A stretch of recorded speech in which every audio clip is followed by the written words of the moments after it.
Taking LCM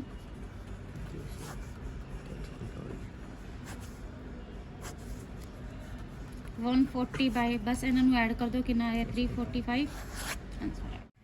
देखो N insurance company insured 2000 cyclist 4000 scooter driver 6000 motor bike driver the probability of an accident involving A cyclist scooter driver and motor bike driver is this ध्यान दिओ जिवें पिछले वाले च white दिता हुआ सी या रैड दिता हुआ सी तो आपां उहनूं इहदे नाल शो कीता सी ना red bye E1 red bye E2 ठीक है।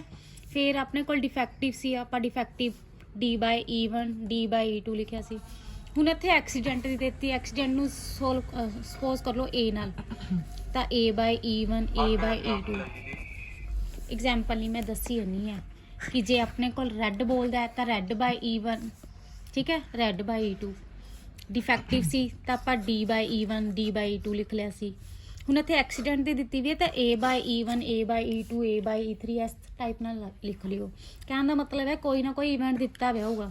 ਰੈੱਡ ਬੋਲ ਦਾ ਦਿੱਤਾ ਹੋਇਆ ਸੀ ਤਾਂ ਆਪਾਂ ਰੈੱਡ ਬੋਲ ਦਾ ਲਿਖ ਲਿਆ ਸੀ, ਡਿਫੈਕਟਿਵ ਦਾ ਦਿੱਤਾ ਸੀ ਤਾਂ ਆਪਾਂ ਪਹਿਲਾਂ ਡਿਫੈਕਟਿਵ ਦਾ ਲਿਖ ਲਿਆ ਸੀ।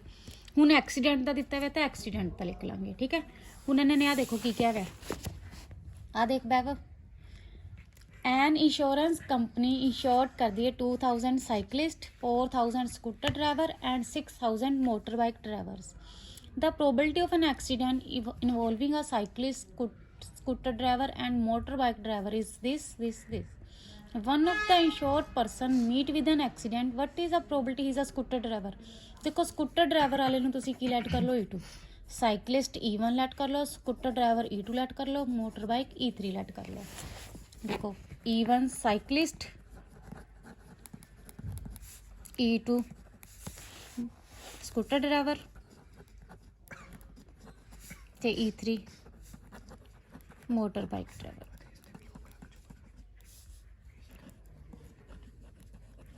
ए इवेंट की लै लो एक्सीडेंट का देखो साइकिलिस्ट वाले किन्ने 2000 स्कूटर वाले 4000 मोटर बाइक 6000 ठीक है। तो इन्हों की सिलेक्शन की प्रोबेबिलिटी देख लो की हो जाएगी E1 2000 अपॉन टोटल किन्ने हो गए ये 2000 plus 4000 plus 6000 12000 E2 4000 bye 12000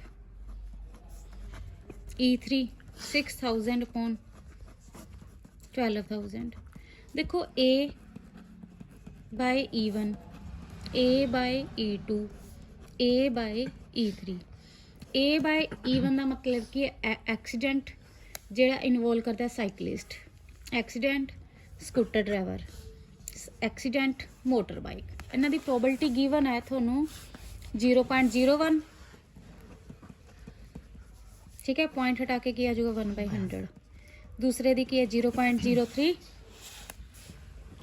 3/100 third दी है 0.15 पॉइंट हटा के किया जाएगा थोड़े कल 15/100 ठीक है। हुण इन्होंने प्रोबेबिलिटी फाइंड करन किंदी किया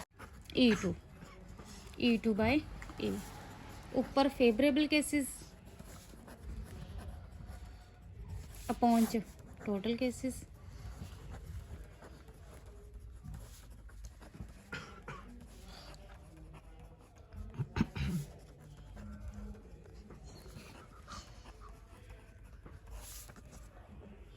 E2 वाले दी प्रोबेबिलिटी अपने की सी 4000 upon 12000 into and accident involve करन दी की सी 3/100 E1 2000 upon 12000 1/100 4000 upon 12000 into 3/100 next 6000 upon 12000 into 15/100 ठीक है। 12000 अपॉन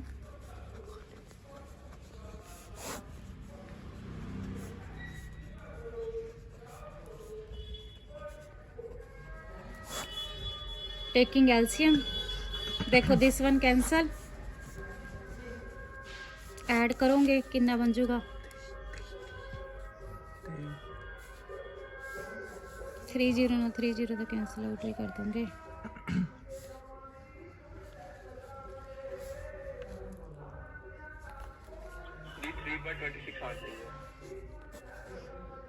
बस कैंसिल आउट कर दिया आंसर आ जाएगा।